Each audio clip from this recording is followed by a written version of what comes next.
Sanjeev sir, मैं आपसे शुरू करूं, फिर फिर बाकी लोगों के पास चलूंगा। प्रबल जी दिल्ली में हैं।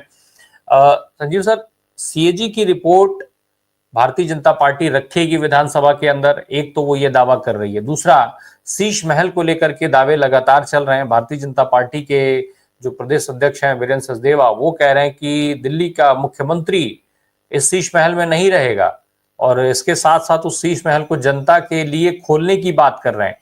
क्या ये सारी चीजें साफ इशारा नहीं कर रही हैं कि शीश महल ने चुनाव हराने का भी काम किया और चुनाव के बाद केजरीवाल के लिए मुसीबत भी बनकर के खड़ा रहेगा वो? राम प्रकाश जी, हुआ यूं कि अरविंद केजरीवाल की जो पूरी पॉलिटिक्स थी वो काफी वोकल क्लेम्स की पॉलिटिक्स रही। शुरुआती उन्होंने तमाम जो पॉलिटिकल ये एंटिटीज भी और पर्सनालिटीज भी, उन पर हमलावर सबसे पहले हुए, और उनके लिए तमाम राजनीतिज्ञ बेईमान थे।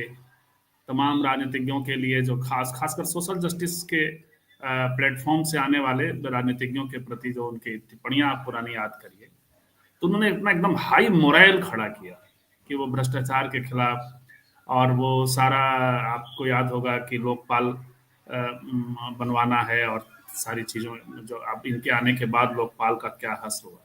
तो जब आपने हाई मोरल बनाया हो, एक हाई पिच बनाया हो, तो आपको वहां से देखा जाएगा या आपके खिलाफ की राजनीति भी वहां से खड़ी होगी। तो ये देखे भी वहां से गए जनता के बीच में, भले ही ईडी आदि इत्यादि का इस्तेमाल हुआ और अलग अलग जगहों पे अलग अलग तरीके से उसका इस्तेमाल होता रहा है, लेकिन फिर भी जो एक इनका एक साधारण इमेज था, वो इमेज थोड़ा ट्रांसफर हुआ दूसरे तरीके से। तो जनता के बीच में ये बात गई कि जो मोरल बनाया था पॉलिटिकल अरविंद केजरीवाल ने, उससे वो विचलित हुए, हमें ठगा गया। तो ये एक खास किस्म से एक नोशन गया है। तो ये बीजेपी के लिए बेनिफिशियल है। वो इसको जितना बनाए रखना चाहेगी, क्योंकि अभी तो चुनाव, विधानसभा में चुनाव हुआ है, पार्टी अभी मात्र 2% के वोट का फर्क है दोनों के बीच में, तो उसको कवर अप कभी भी कर सकती है। म्यूनिसिपल काउंसिल्स में अभी उसके दिल्ली के काउंसिल में अभी भी आम आदमी पार्टी काबिज है। तो ये संघर्ष चलेगा। ये बड़ा अच्छा एक सॉफ्ट सी चीज है, इसको ये बनाए रखेंगे। हालांकि मेरे हिसाब से ये जब शीश महल की बात होती है तो इन लोगों ने भी काउंटर किया था कि प्रधानमंत्री कौन से उसमें रहते हैं। आज आप ही बता रहे थे कि राम प्रकाश जी, अभी ये बीजेपी वाले लोग उसमें जाकर रहेंगे नहीं, लेकिन बहुत जल्दी वो भी वक्त आएगा जब वो रहने भी लगेंगे। लेकिन जब तक ये मुद्दा अरविंद केजरीवाल के खिलाफ उनके लिए एक टूल की तरह इस्तेमाल होगा, इसको बनाए रखेंगे। कायदे से विधानसभा में कैग रिपोर्ट जरूर पेश करेंगे। राम प्रकाश। संजीव सर, एक चीज और समझना चाहते हैं। आम आदमी पार्टी बार बार ये कहती थी कि एलजी साहब काम नहीं करने दे रहे हैं, एलजी साहब काम नहीं करने दे रहे हैं। तो शीश महल में जो रुपया खर्च हुआ होगा उसकी फाइल भी तो एलजी ने साइन की होगी। तो एलजी साहब दूसरे काम करने के लिए फाइल पे साइन नहीं करते थे, शीश महल वाली फाइल पे वो कैसे साइन कर दिए होंगे? आखिर शीश महल की फाइल कैसे उन्होंने सेंक्शन की होगी? और अगर ये सारी चीजें हुई हैं, एलजी साहब ने साइन किया है, तो क्या दिल्ली की सरकार, अरविंद केजरीवाल, आम आदमी पार्टी या जो कुछ भी हो, उसके साथ साथ एलजी साहब इसमें फिर शामिल नहीं माने जाने चाहिए? कार्रवाई उनके ऊपर नहीं होनी चाहिए?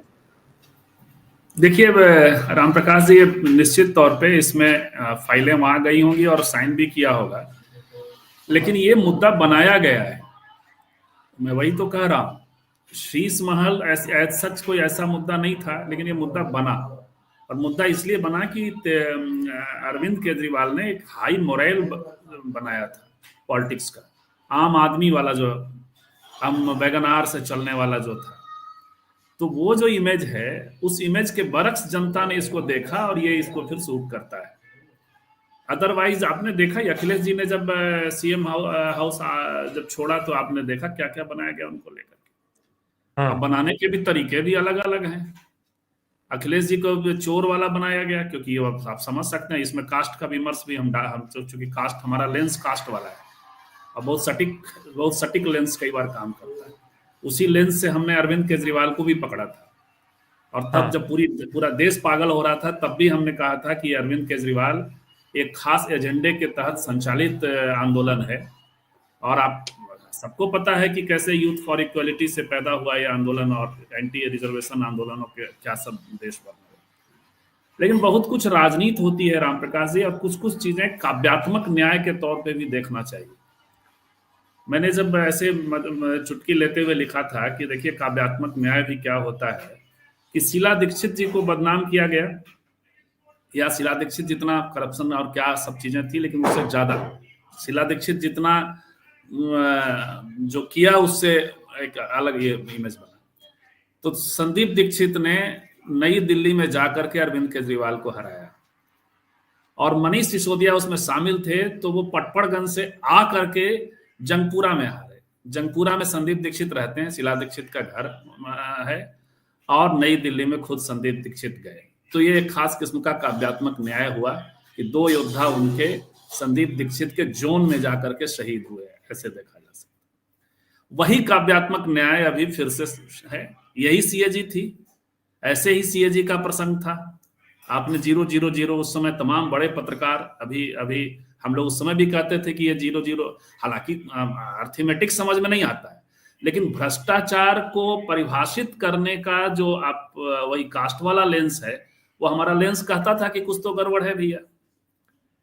भ्रष्टाचार राजनीति का सेंट्रल पॉइंट नहीं हो सकता है।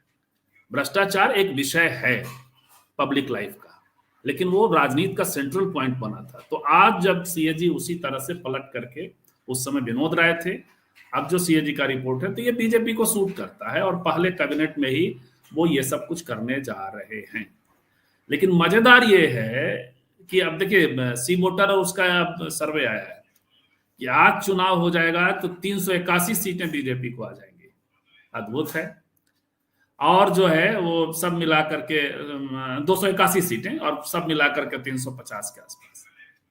अब आप सोचिए कि तमाम भ्रष्टाचारी बीजेपी के वो जो वॉशिंग मशीन और उसके गंगा में जाके नहा लेने वाला मसला है, तो पता नहीं एक जनता किस मिट्टी की बनी है कि वो 8% वोट अरविंद केजरीवाल का नीचे खिसक जाता है, लेकिन महाराष्ट्र में या दिल्ली में और अन्य जगहों पर इनके जो भ्रष्टाचारी लोग हैं वो यहाँ आकर के सब ठीक ठाक हो जाता है। तो ये बड़ा आश्चर्यजनक है कि ये जनता इसको कैसे लेती है, इनके भ्रष्टाचार का कैसे लेती है। इनको भी कोई मोरल राइट तो बनता नहीं है, लेकिन अभी चूंकि जीत कर आए हैं और दूसरी चीजें हुई हैं तो होगा। दूसरी बात जो प्रबल प्रताप जी कह रहे थे कि खबरें जो है आनी चाहिए थे, कुछ खबरें चल रही है, कुछ विजेता से ज्यादा हारे हुए की खबर चल रही है, और वो खास करके पंजाब के प्रसंग में चल रही है। तो ये है खबरों में कई बार बना रहना, खबरों में बने रहने वाले कलाकार लोग रहे हैं, और बीजेपी को सही मायने में कायदे से चुनौती देने वाला जो कीवर्ड पत्रकारिता है या कीवर्ड इमेज है, उसमें आम आदमी पार्टी ने महारत हासिल कर रखी थी। लेकिन कभी कभी खबरें बहुत बुरी भी होती हैं, इसमें कोई दो मत नहीं। और वो पंजाब से चूंकि स्टेटमेंट आ गया बाजवा और अन्य लोगों का कि आप अब ये इनके विधायक हमारे साथ मिले हुए हैं आदि इत्यादि, तो ये चीजें हो गई कि अब तो वहां जाए। एक वजह और भी है कि इनकी प्राण ऊर्जा तो सूख गई है ना, यानी दिल्ली में संकट पैदा हुआ है, तो अब लोगों को एक लग भी रहा है कि जहां से ये पार्टी पैदा हुई थी वहां यदि खत्म हो गई है तो पंजाब का क्या होगा, इसलिए भी ये खबरों में बने हुए हैं। लेकिन एक बड़ी वजह वह भी है कि मीडिया को ये मजा आता है इंडिया गठबंधन के रिफ्ट पर बात करने में, एनडीए के रिफ्ट पर बात करने में उनको मजा नहीं आता है। राम प्रकाश।